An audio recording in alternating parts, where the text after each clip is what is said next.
October is going to be a wake-up call, and most people have no idea what's coming. Not because Windows 12 is launching, not because Microsoft is announcing something big, but because Windows 11 enters a 3-year countdown, and there's no replacement in sight for the everyday PC. And when that update hits, millions of people are going to realize something Microsoft hasn't understood in a long time. The world doesn't revolve around Windows anymore. Right now, people shrug when you talk about OS transition. They stare like deer in a headlight, nodding politely and moving on.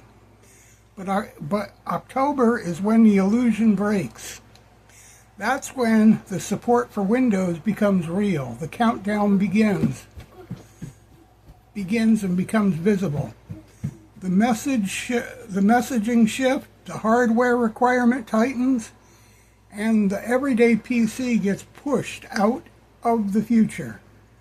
This isn't a rumor. This isn't speculation.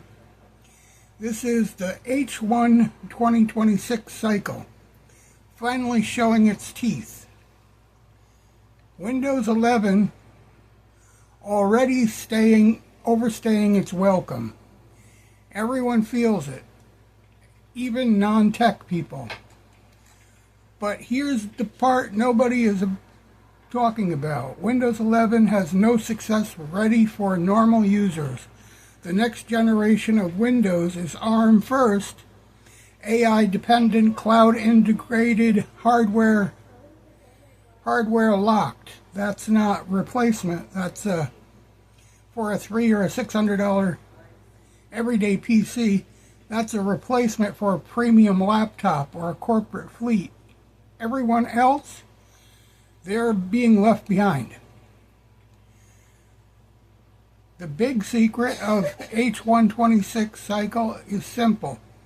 ARM was the only fully qualified platform. Not Intel, not AMD, not the refurbished desktops people rely on, not the mini PCs people are buying by the millions. ARM. Same processor your phone runs on. And that tells you everything about where Microsoft is steering the ship. But that's the twist. Most consumers don't want ARM. Most OEMs don't want ARM. Most software isn't ready for ARM. This is the gap nobody is talking about. OEMs survival by selling hardware, not by enforcing Microsoft roadmaps. And they're already preparing for a world where Microsoft isn't the center of the universe. They see refurbished tech exploding, Linux adoption rising, mini PCs dominating the low-end consumer, consumers rejecting AI hardware and lock-ins, ARM laptops failing to excite the market. So OEMs will keep building x86 desktops, budget laptops, Linux-ready machines, refurbished business hardware, because that's where the money is. Microsoft can push ARM all they want. OEMs will follow the market, not the OS vendor.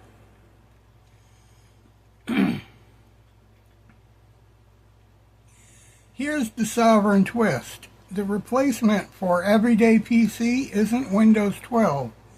It isn't Copilot plus PC. It isn't ARM laptops. It's refurbished Optiplexes, the old ThinkPads, the mini PCs, the Linux distros, the open source tools, local compute. People are drifting there naturally because it's cheaper, faster, lighter, private, stable, and it's not tied to Microsoft hardware demands. This is the escape route, and it already exists.